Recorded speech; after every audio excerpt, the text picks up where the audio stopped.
नमस्कार प्यारे विद्यार्थियों। एम क्लासेस के आपके अपने YouTube चैनल पर मैं भानु प्रताप एक बार फिर से आप सभी का हार्दिक स्वागत करता हूं। बोर्ड पे लगी हुई विज्ञप्ति के बहुत बड़े नोटिफिकेशन को देखकर आप सभी समझ ही गए होंगे कि ये वीडियो मैं किस उद्देश्य से आपके लिए बना रहा हूं।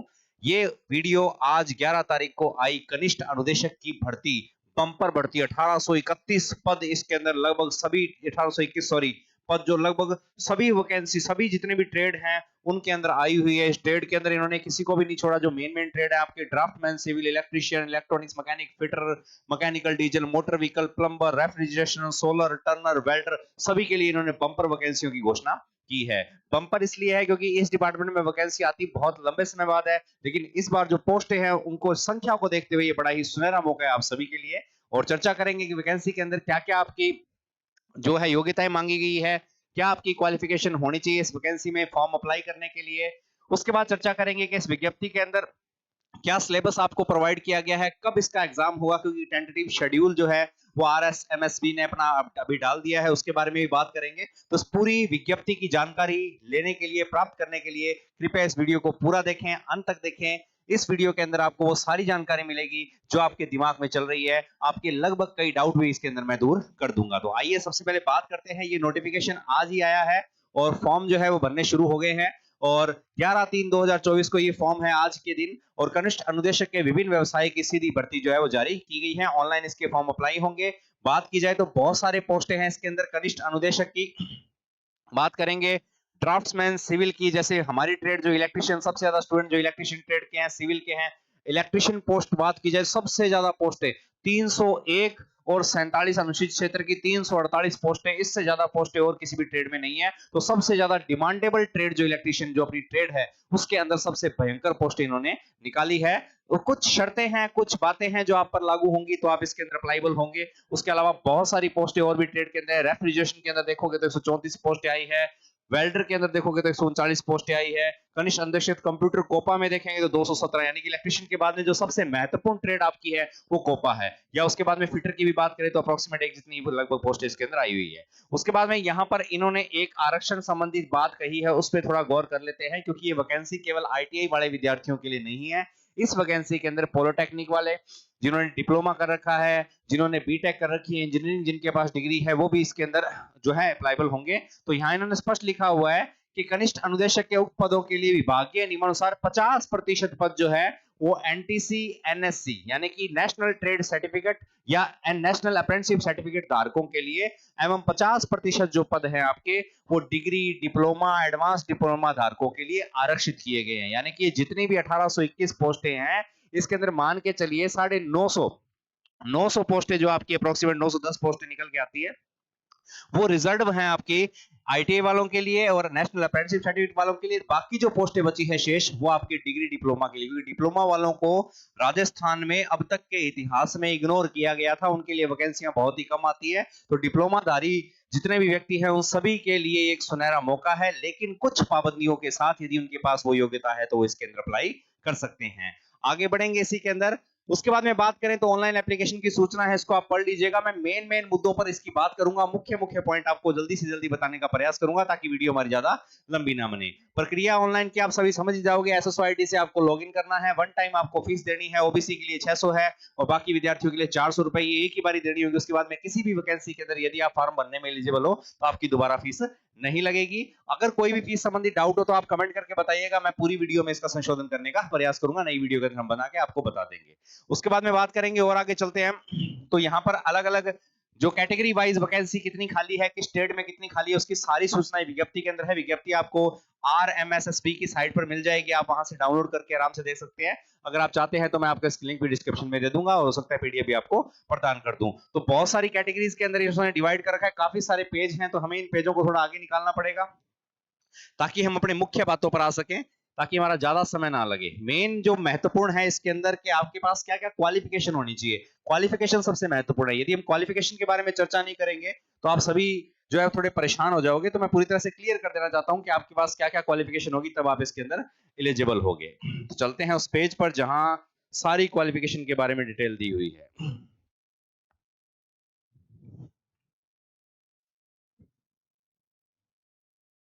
52-53 पेजों की इन्होंने जो है विज्ञप्ति निकाली है, काफी सारा विस्तृत, यानी कि पूरी कोई जानकारी मिस ना हो जाए इस तरीके से इन्होंने जारी किया है अभी। उसके बाद में आरक्षण संबंधी जितने भी रूल हैं वो तो चलते ही आ रहे हैं। 40 साल की उम्र तक आप भर सकते हो, जिनकी एज 40 से कम है वो सभी इसके अंदर एलिजिबल हैं, इस बात का विशेष ध्यान रखिएगा। मैक्सिमम उम्र जो है वो 40 है, मिनिमम जो है वो 23 साल निर्धारित की गई है, 22-23।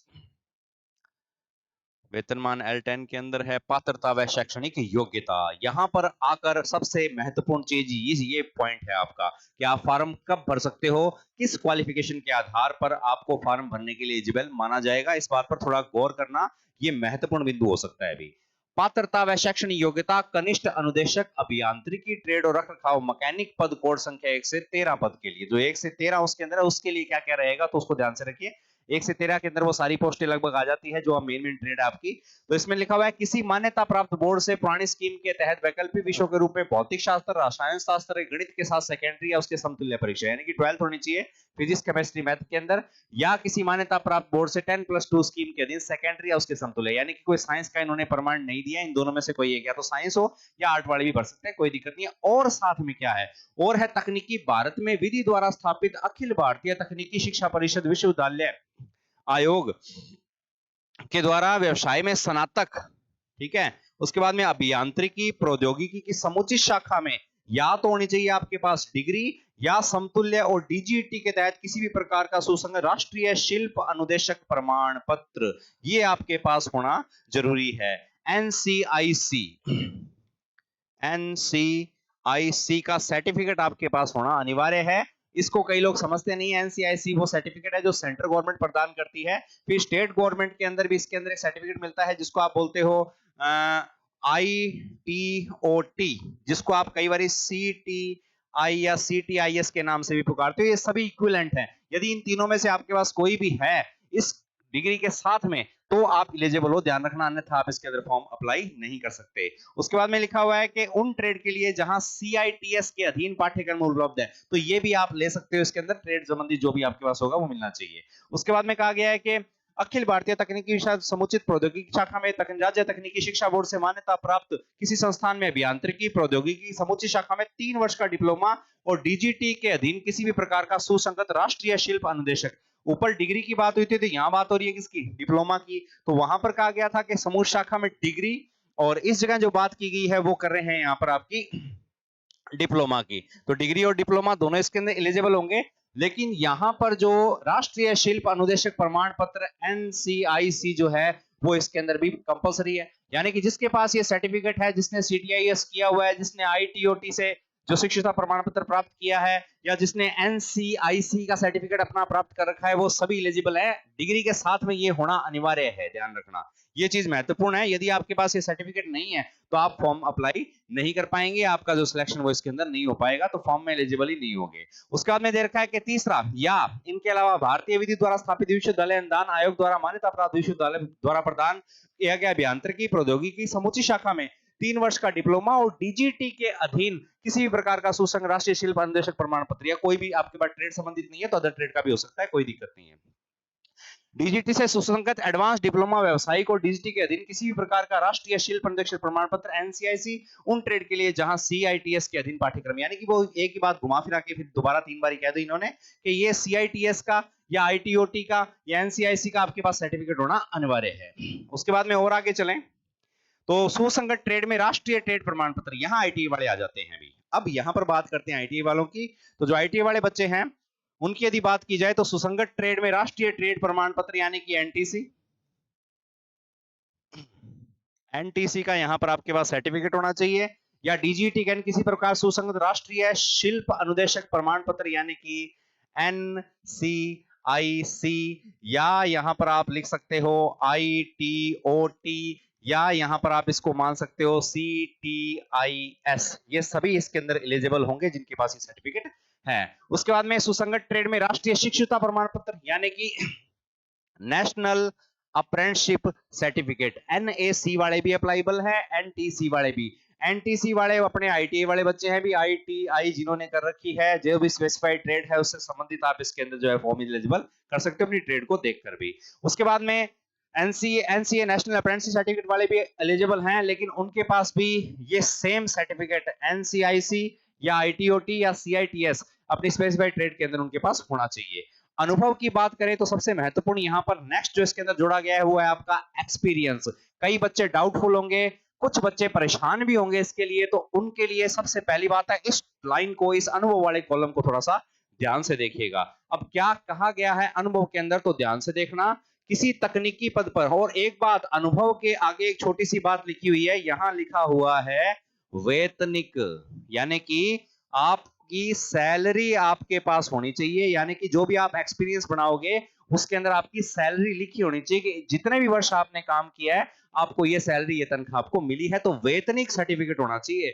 सारा प्रोसेस हो जाएगा, फॉर्म भर दिया, आपका सिलेक्शन हो गया, डॉक्यूमेंट वेरिफिकेशन के टाइम में वो यहां पर बात अड़ा देंगे कि भाई सर्टिफिकेट तो आप बना के ले आए, क्योंकि अप्रोक्सीमेट जितने भी बच्चे जो लगातार कंपटीशन की तैयारी कर रहे हैं उनके पास ओरिजिनल सर्टिफिकेट जो एक्सपीरियंस का है वो बहुत मुश्किल है कि उनके पास हो। जो डिग्री होल्डर है, जो डिप्लोमा है, वो सारे वर्क जॉब कर लेते हैं क्योंकि उनकी तैयारी जो है वो काफी लंबी चलती है, तो वो जॉब साथ साथ कंटिन्यू रखते हैं, उनके पास तो मिल जाएगा।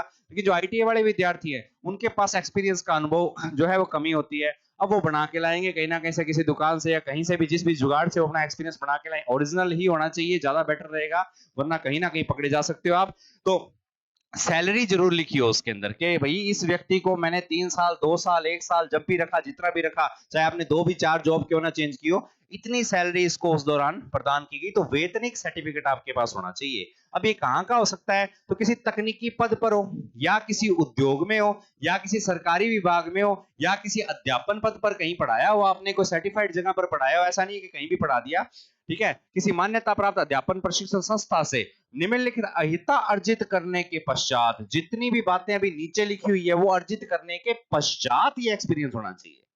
अगर आपने आईटीआई कर ली और आईटीआई से पहले आपने कहा जी मैंने पढ़ाया है, तो वो एक्सपीरियंस मान्य है नहीं होगा।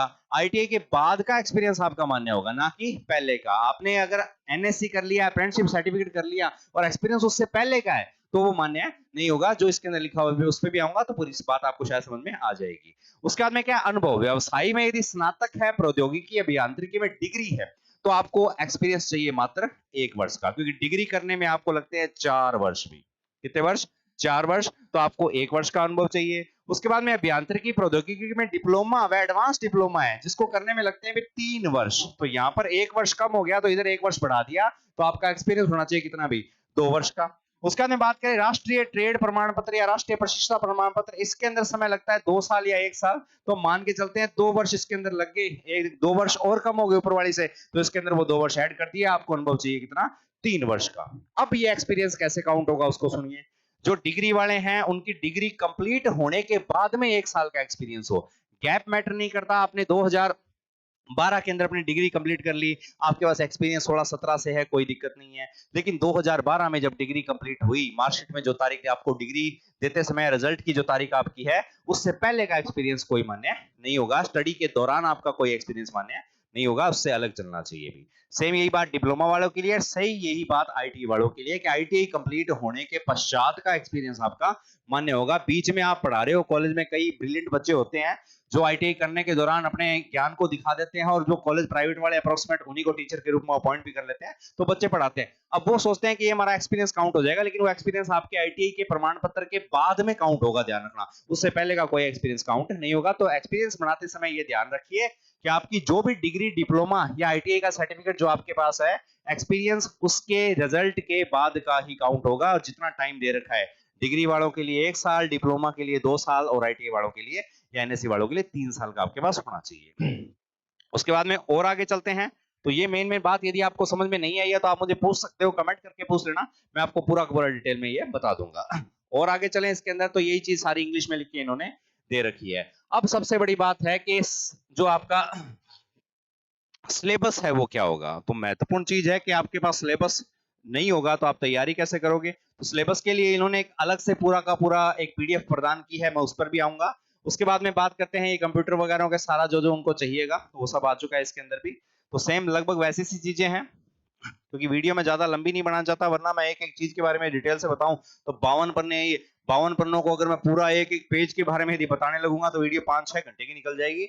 इतनी देर तक हम इसको नहीं, तो मुख्य मुख्य बातों पर, क्योंकि बहुत सारी बातें, ये तो क्या है उन्होंने वो तथ्य लिखे हैं कि बाई चांस यदि कोई विवाद की स्थिति होती है, किसी बात से बच्चे मुकर जाते हैं या हम कहीं गलत साबित कर रहे हैं, कोर्ट में यदि इसको लेके जाएंगे तो वो अपनी बात इस विज्ञप्ति के माध्यम से पुख्ता सबूत के रूप में पेश कर सकें। तो सरकार को अपना काम अच्छी तरह करना पड़ेगा, तभी ये विज्ञप्ति आगे पूर्ण हो पाएगी भी, ठीक है ना। उसके बाद में नागरिकता, योग्यता, वो सब इसके अंदर आएगी। आयु सीमा में छूट के जो भी नियम है उसके अकॉर्डिंग सभी SC ST OBC जो EWS है उनको छूट मिल जाएगी। पंजीयन शुल्क के बारे में बात करें तो यहाँ पर लिखा हुआ है कि 11/13/3/2024 से 11/4/2000 रात्रि 12:59 बजे तक जमा करवाया जा सकता है।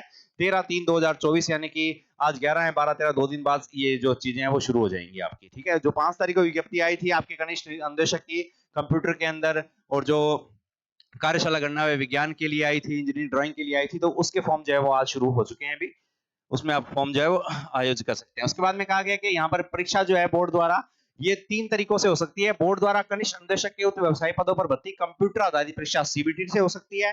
टैबलेट आधारित परीक्षा टैब भी देके आपको ये परीक्षा ले सकते हैं। ऑफलाइन OMR आधारित परीक्षा करवाई जाना प्रस्तावित है। इन तीनों में से कोई भी एक विकल्प आपका लिया जाएगा। OMR पे भी हो सकती है, टैबलेट पर भी हो सकती है और कंप्यूटर पे भी। तो मेन मान के चलो दो कि CBT और OMR। टैबलेट वाले इतने फंक्शन अभी हमारे यहाँ इतने डेवलप नहीं हुए कि टैबलेट पे करवाई जाए, तो दो ऑप्शन मान के चलते हैं कि हमारी परीक्षा या तो कंप्यूटर पे होगी और या OMR पे होगी। ज्यादा चांस, ज्यादा विश्वसनीय है जहां की बात आती है तो वहां कंप्यूटर वाला अपनी विश्वसनीयता खो देता है। हैकिंग हुकिंग इतनी खबरें आती है, पूछो ही मत आप लोग, ठीक है ना। तो वो जो भी होगी वो देखो उनका काम है, हमें तो पेपर देने जाना पड़ेगा।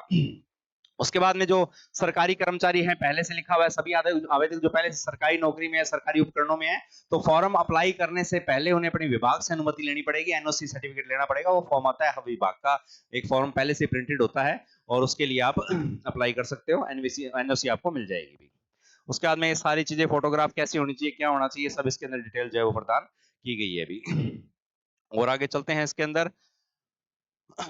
ऑनलाइन ही होगा सारा, जो आपका फॉर्म का भरने का तरीका, ऑफलाइन कुछ भी नहीं है इसके अंदर, सारी चीजें ऑनलाइन है।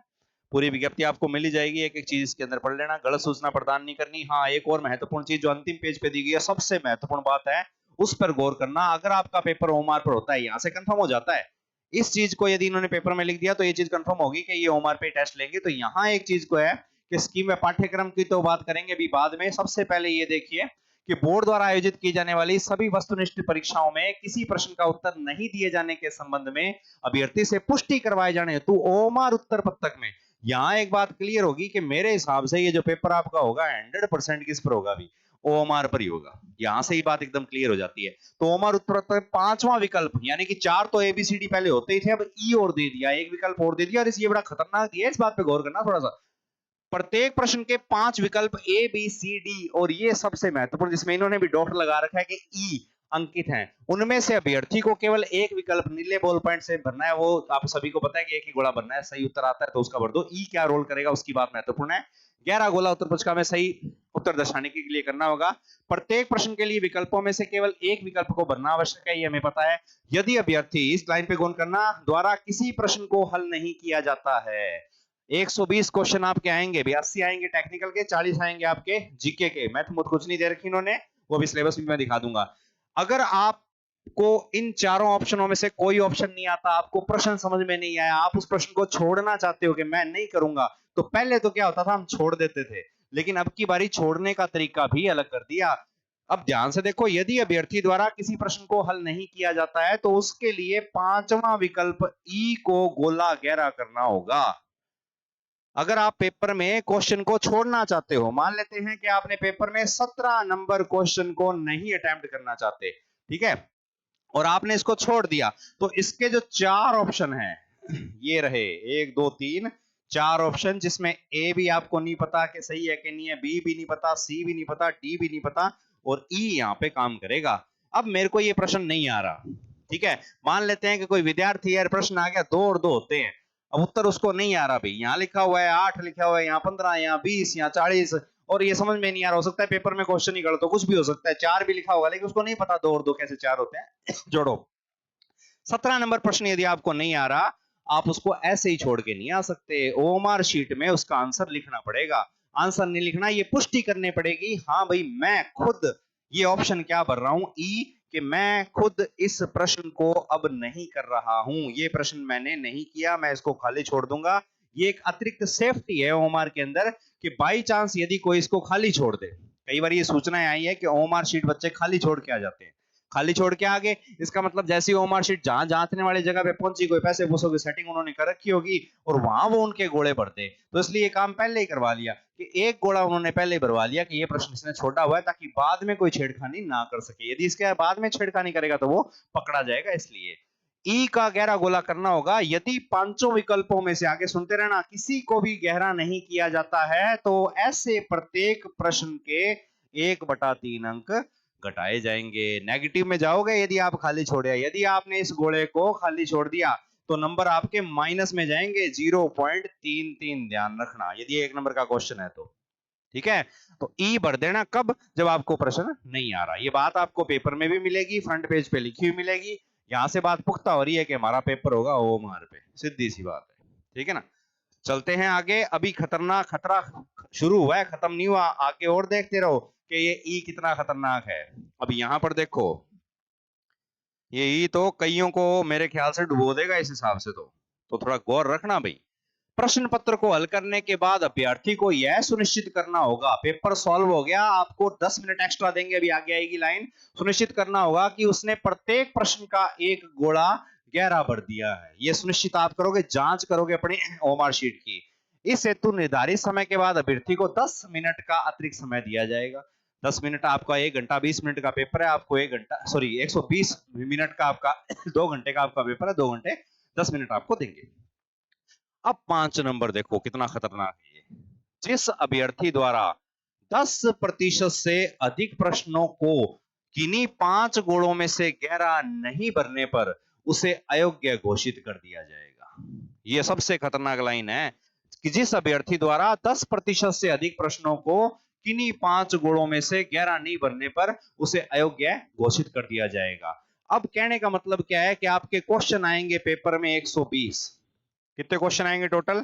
120। 120 यानी कि 5% निकालें दोबारा, 5 60, यानी कि 6 क्वेश्चन। कितने क्वेश्चन? 6 क्वेश्चन यदि आपने खाली छोड़ दिए। क्या छोड़ दिए? खाली छोड़ दिए, अर्थात ई नहीं भरा, आपको आता भी नहीं था और आपने ई भी नहीं भरा। कितने क्वेश्चन? सिर्फ 6 क्वेश्चन यदि आपने खाली छोड़ दिए तो ध्यान से देखना, 10% आंकड़ा हो गया ये। और जैसे ही 6 क्वेश्चन में कोई भी गोला भरा हुआ नहीं है, इसका मतलब है वो संस्था आपको संदेह के घेरे में ले रही है, बढ़ाएंगी, कोई ना कोई सेटिंग है आगे, और वो गोला भटू भरवासी, तो उसको अयोग्य घोषित कर दिया जाएगा। अर्थात आपकी वो मार्कशीट चेक नहीं होगी, आप कहीं भी जाओ। ये बात इन्होंने स्पष्ट लिख रखी है। यदि ये बात समझ नहीं आई है तो मैं आपको दोबारा बता देता हूं। सबसे खतरनाक बात यही है, इस बात पर थोड़ा गौर करना, सारे जने गौर करना भी जब पेपर देने जाओ। क्या लिखा हुआ है? जिस अभ्यर्थी द्वारा 10% से अधिक प्रश्नों को किन्हीं 5 गोलों में से गहरा नहीं भरने पर उसे अयोग्य घोषित कर देंगे। 120 क्वेश्चन का 5% जो है वो निकल के आते हैं भी 6 क्वेश्चन। कितने क्वेश्चन? 6 क्वेश्चन यदि आपने खाली छोड़ दिए, एक भी गोला नहीं भरा, तो आप अयोग्य हो। 7 कह दिए, 6 करते ही तो वो आपको बाहर ही निकाल देंगे, आपकी ओएमआर शीट चेक नहीं होगी, क्योंकि आपने नियम का उल्लंघन कर दिया। तो इस बात का विशेष ध्यान रखना है कि अगर प्रश्न खाली भी छोड़ा, आपने नहीं किया, 120 क्वेश्चनों में से आपको 6 प्रश्न नहीं आए, तो आपने इनके गोले खाली नहीं छोड़ने, ऑप्शन ई भरना है। क्या भरना है? Option E. ऑप्शन ई अगर 6 प्रश्नों में या 6 से अधिक में, तो आप वैसे ही मारेंगे 5%, सॉरी 10% लिखा हुआ है इन्होंने, सॉरी मेरे से गलती होगी। 120 का 10% यानी कि हम कह सकते हैं 12 क्वेश्चन।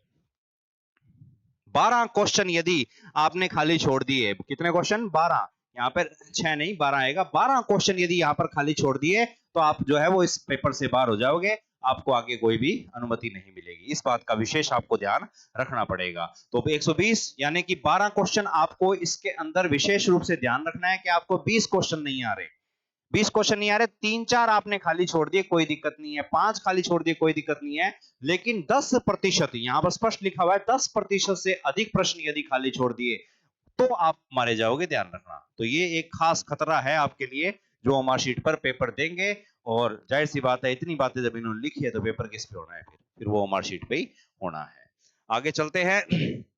अब बात कर लेते हैं इस विज्ञप्ति के सिलेबस की, कि सिलेबस आपका क्या क्या है। तो सिलेबस के बारे में थोड़ा चर्चा करने से पहले आपको मैं दिखा देता हूं कि इन्होंने क्या दिया है।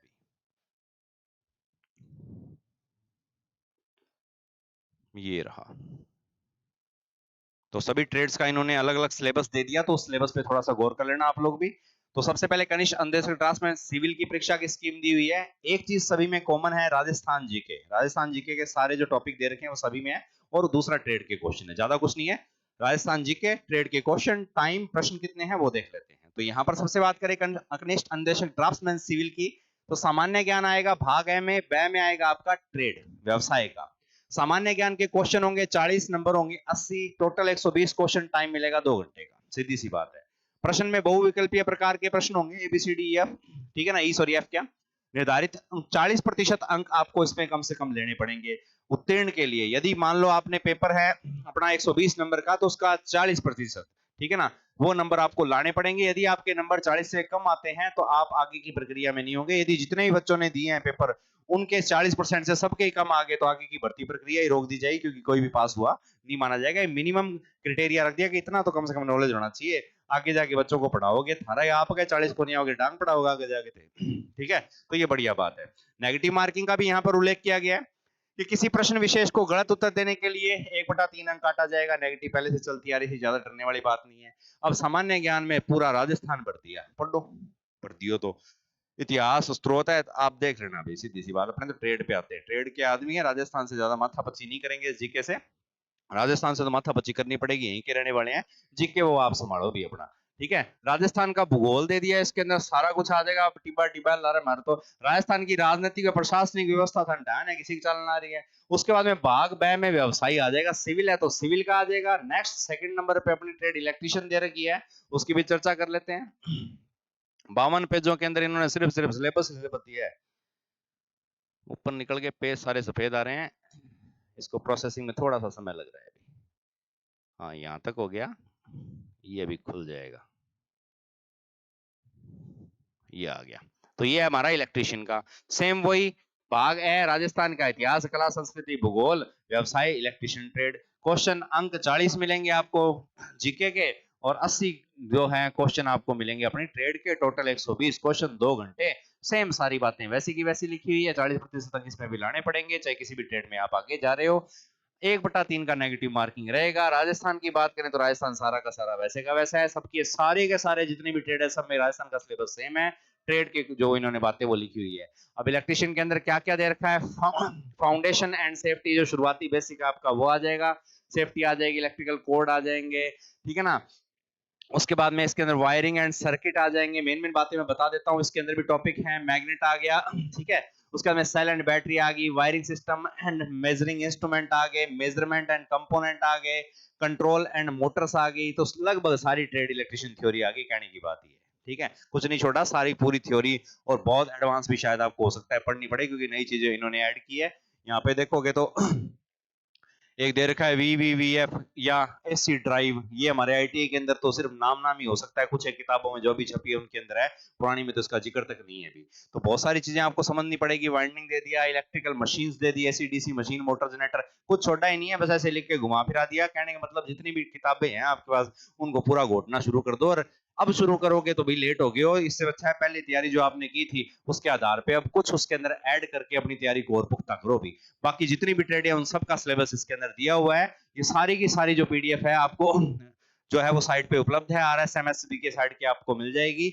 डीजीटी की साइट पे जाओगे तो वहां पर आपको आपके सर्टिफिकेट वगैरह जो भी है, जो भी आपका सर्टिफिकेट है उसके नंबर वगैरह डाल के आप देख सकते हो कि आपके पास एनएससी है। कई बच्चे कंफ्यूज हो जाते हैं आईटी किस में आती है जी, तो आईटी नेशनल ट्रेड सर्टिफिकेट में आती है।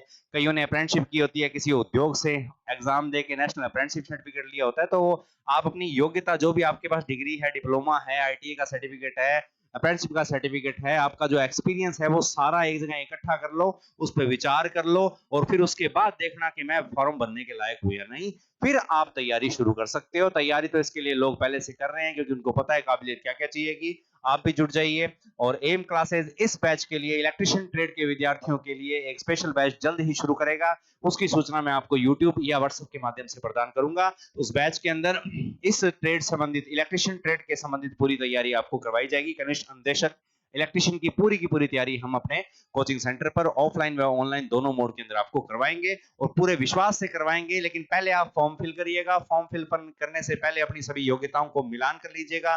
कुछ भी यदि आपको समझ नहीं आता है तो आप हमें कमेंट कीजिएगा, आप हमें मैसेज कर सकते हैं, हमारे ऑफिशियल नंबर पर जाकर आप हमें कॉल भी कर सकते हैं। हम आपकी हर जो दुविधा है उसको दूर करने का प्रयास करेंगे। तो ये थी एक छोटी सी वीडियो कनिष्ठ अनुदेशक के पेपर पर। आगे फिर मैं एक और वीडियो लेके आऊंगा जिसके अंदर आपको मैं बताऊंगा कि किस किस तारीख को क्या क्या एग्जाम होंगे। वैसे डिटेल आपको मिल गई होगी तो उसके बारे में भी एक छोटी सी चर्चा हम कर लेंगे। तो आज की वीडियो में इतना ही। मिलेंगे एक नई वीडियो में एक नए दिन एक नए टॉपिक के साथ।